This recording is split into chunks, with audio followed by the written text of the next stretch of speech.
சேவை செய்திடவே புவியில் பாபா வந்தாரே. ஓம் சாந்தி. 20-2-2025 காலை முரளி. ஓம் சாந்தி. பாப் தாதா மதுவனம். சாராம்சம்: இனிய குழந்தைகளே, சகுனங்கள் நீக்கப்பட்டு இந்த தமோபிரதான் உலகம் சதோபிரதான் ஆகுமாறு இப்போது விகாரங்களை தானம் செய்யுங்கள். கேள்வி: எந்த விடயங்களை இட்டு குழந்தைகளாகிய நீங்கள் ஒருபோதும் விரக்தி அடையக்கூடாது? நீங்கள் உங்களுடைய வாழ்க்கையை இட்டு ஒருபோதும் விரக்தி அடையக்கூடாது. ஏனெனில் இந்த வாழ்க்கையானது வைரம் போன்ற வாழ்க்கை என புகழப்படுகின்றது. நீங்கள் அதில் அக்கறை செலுத்த வேண்டும். நீங்கள் ஆரோக்கியமானவர்களாக இருந்தால் தொடர்ந்தும் ஞானத்தை செவிமடுங்கள்.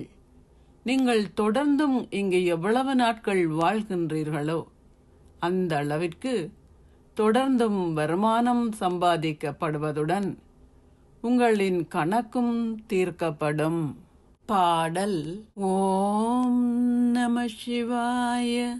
ஓம் சாந்தி. தாரணைக்கான சாராம்சம்: 1. ஒரே ஒரு தந்தையின் கலப்படமற்ற நினைவில் நிலைத்திருந்து சரீர உணர்வினை முடித்துவிடுங்கள். கர்மாதீதம் ஆகுவதற்கு முயற்சி செய்யுங்கள். நீங்கள் சரீரத்தில் இருக்கும் வரை அழியாத வருமானத்தை நீங்கள் சேர்த்து கொள்ள வேண்டும். 2. ஞானி ஆத்மாவாகி மற்றவர்களுக்கு சேவை செய்யுங்கள். தந்தையிடமிருந்து நீங்கள் செவிமடுப்பவற்றை கிரகித்து பின்னர் மற்றவர்களுக்கு விவரியுங்கள். 5 விகாரங்களையும் தானம் செய்து இராகுவின் சகுனங்களில் இருந்து விடுபடுங்கள். ஆசீர்வாதம்: நீங்கள் உங்களின் நிலையான ஸ்திரமான ஸ்திதியின் மூலம் ஒரு வழிகாட்டலை பின்பற்றுவதில் தைரியசாலியாகி நிலத்தை பலனுள்ளது ஆக்குவீர்களாக.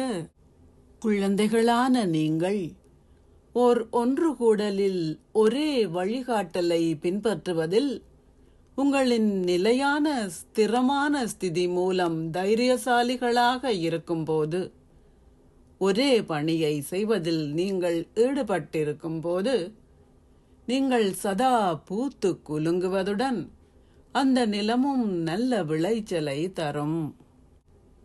தற்காலத்தில் விஞ்ஞானத்தின் மூலம் நீங்கள் எதையாவது நட்டு உடனடியாக அதன் பலனை பெறுகின்றீர்கள்.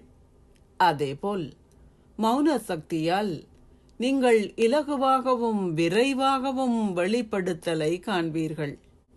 நீங்கள் தடைகளிலிருந்து விடுபட்டு ஒரேயொரு தந்தையின் அன்பில் திளைத்திருக்கும் போது ஒரே ஒருவரின் வழிகாட்டல்களை பின்பற்றுவதுடன் நிலையாகவும் ஸ்திரமாகவும் இருந்தால் ஏனைய ஆத்மாக்கள் பலரும் இயல்பாகவே உங்களுடன் ஒத்துழைப்பார்கள். அத்துடன் நிலமும் நல்ல விளைச்சலை தரும். ஸ்லோகம்: தமது அகங்காரத்தை தமது பெருமையாக கருதுபவர்களால் பணிவாக இருக்க முடியாது. அவ்யக்த சமிக்ஞை: ஏகாந்தத்தின் மீது அன்பு வைத்து ஒற்றுமையையும் ஒருமுகப்படுத்தலையும் கிரகியுங்கள். ஏகாந்தத்தில் இருங்கள். அத்துடன் அதே அளவு கள்ளிப்பூட்டும் சுபாவத்தையும் கொண்டிருங்கள். இந்த 2 வார்த்தைகளில் பெரிய வேறுபாடு உள்ளது. ஆனால் முழுமை ஸ்திதியில் இந்த 2 ஸ்திதிகளும் சமமாக இருக்க வேண்டும். எந்த அளவிற்கு நீங்கள் ஏகாந்தத்தில் இருக்கின்றீர்களோ அந்த அளவிற்கு களிப்பூட்டுபவராகவும் மகிழ்ச்சியாகவும் இருங்கள். ஏகாந்தத்தில் இருக்கும்போது உங்களின் களிப்பூட்டும் சுபாவம் மறைந்துவிடக்கூடாது. ஒரே நேரத்தில் 2ம் சமமாக இருக்க வேண்டும். ஒரு கணம் ஏகாந்தத்தில் இருங்கள், அடுத்த கணம் மகிழ்வாகவும் களிப்பூட்டுபவராகவும் இருங்கள்.